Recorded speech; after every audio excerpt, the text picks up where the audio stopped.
Assalamualaikum warahmatullahi wabarakatuh. Sebelumnya saya minta maaf apabila saya menggunakan PowerPoint karena laptop saya tidak mendukung menggunakan software dari animasi, karena tadi saat mencoba tidak bisa digunakan. Jadi saya menggunakan PowerPoint dan merecord.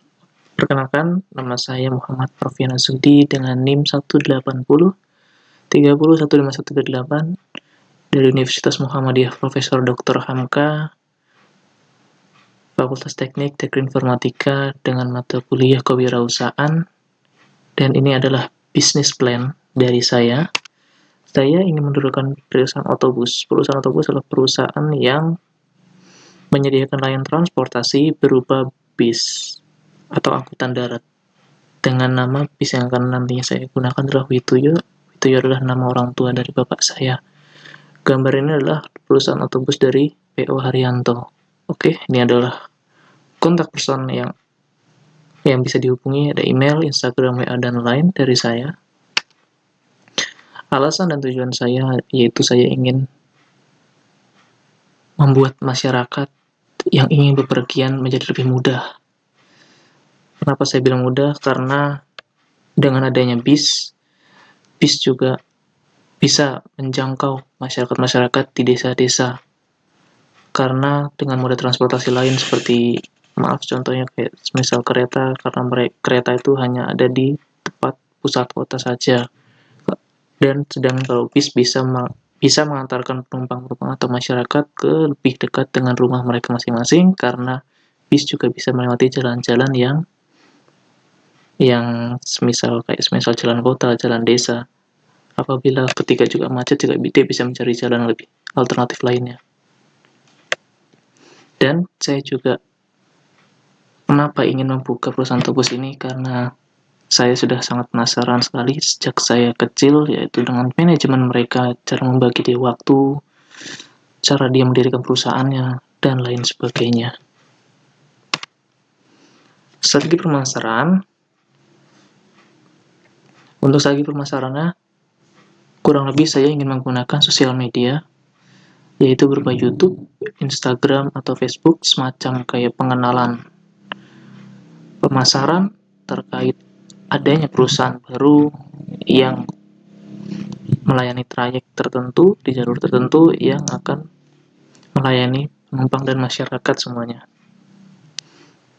Dan di strategi pemasaran ini saya ingin menggunakan, dengan adanya kemajuan seperti sekarang viral dengan YouTube, saya ingin mengundang para YouTuber untuk bisa mencoba atau silahkan mengkritik dan saran dari perusahaan kami, perusahaan saya sendiri. Ini data dari pemilik, itu nama saya sendiri, Muhammad Arfan Azudi, dengan jenis kelamin laki-laki, dengan tempat tanggal lahir yaitu di Magetan, 18 Juli tahun 2000. Ini aspek pasar. Aspek pasar yang saya tawarkan adalah memberikan pelayanan terbaik dan kenyamanan bagi semua penumpang. Maksudnya pelayanan terbaik adalah kita mengantarkan penumpang sampai tempat tujuan dan tidak menurunkan di pinggir jalan dengan maksud seperti semisal jurusan awal kita yaitu dari contohnya Cilengsi dan penumpang jurusan Blitar di Terminal Blitar. Nah, kami tetap menurunkan mereka di Terminal Blitar karena ada beberapa juga yang jurusannya Blitar tapi tidak mengantarkan sampai tempat tujuan. Ya, semisal dioper atau semacamnya, entah diturunkan di mana, dan mereka dioper dengan armada yang lainnya.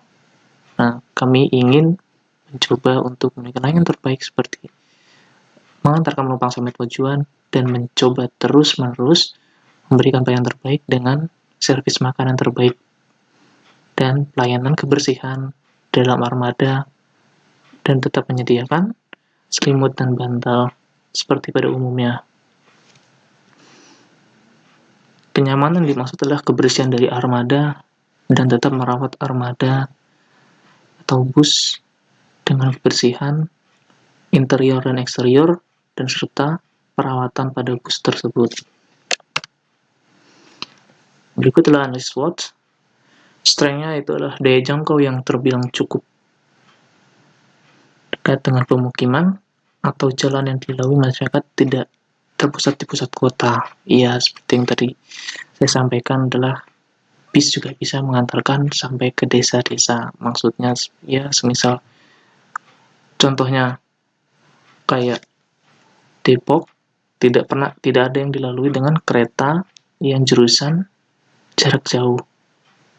Mungkin bisa, tetapi harus naik komuter lain dulu untuk ke stasiun Gambir atau stasiun Senen. Nah, dengan adanya bis, mereka bisa menjangkaunya dengan entah mereka menghubungi kru perjanjian untuk naik di depan rumah mereka atau mungkin naik dari terminal yang terdekat dari rumah mereka.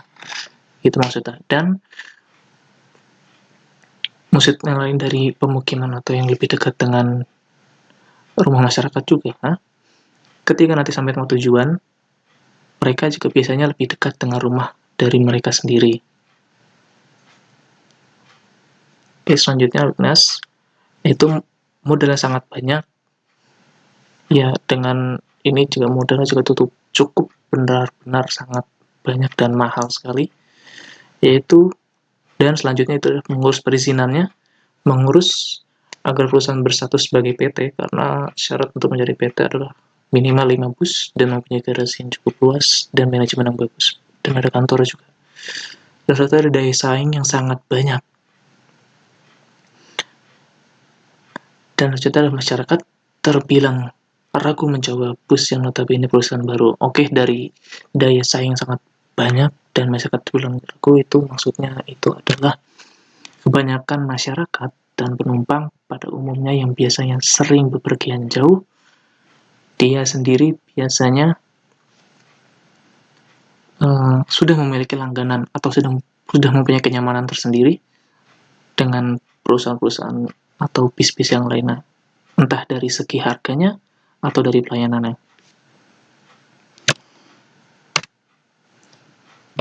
Selanjutnya adalah opportunities, itu mengikuti tren terbaru dari pembuatan karoseri, yang maksudnya adalah kita terus mengupdate armada-armada kami menjadi armada yang terbaru, yaitu bodinya.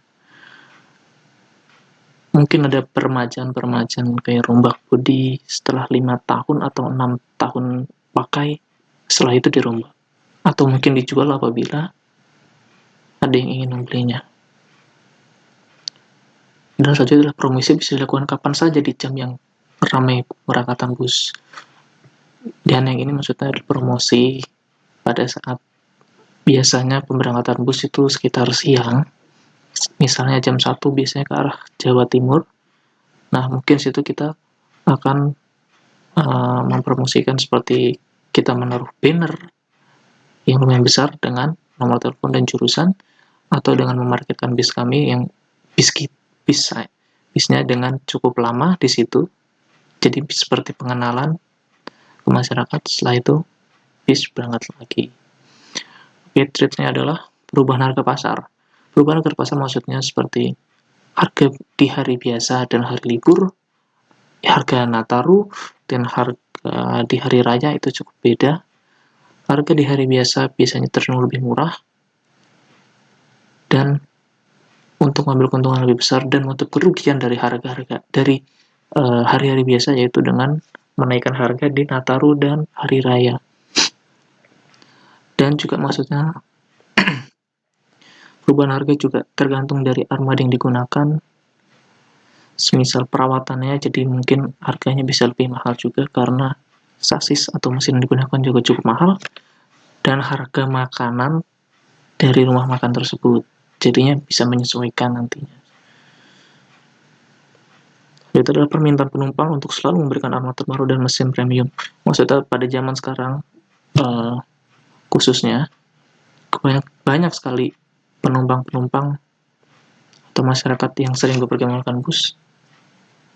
Ada beberapa juga yang ingin selalu bis yang mereka naik itu adalah bis yang bagus atau bis-bis dengan armada-armada yang terbaru, atau juga seperti mesin-mesin yang mahal seperti maaf contohnya Mercedes-Benz yang 1836 dengan harga kurang lebih 1,5 M atau 1,3 M atau 2542 atau mungkin kayak semacam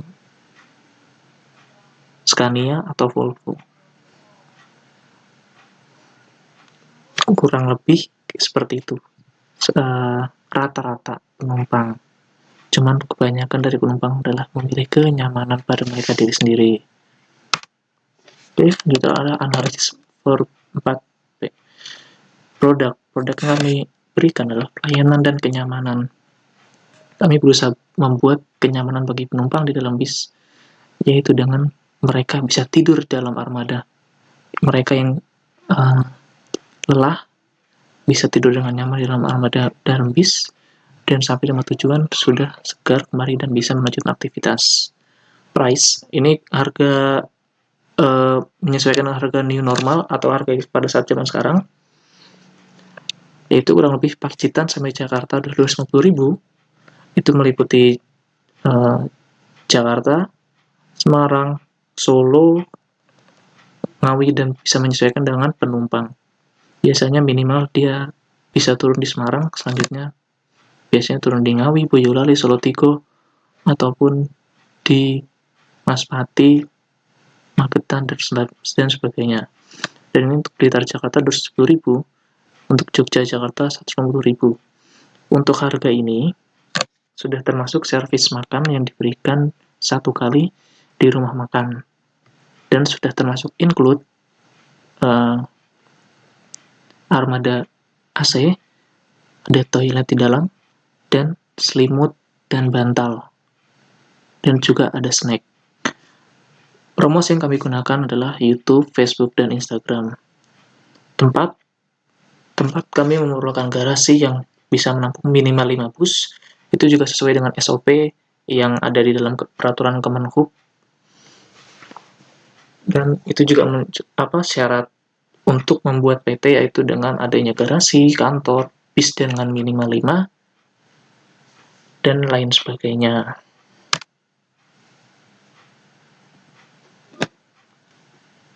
Untuk aspek keuangan, permodalan kurang lebih 5M atau bahkan lebih, sudah termasuk membeli bus, membeli dan membangun lahannya.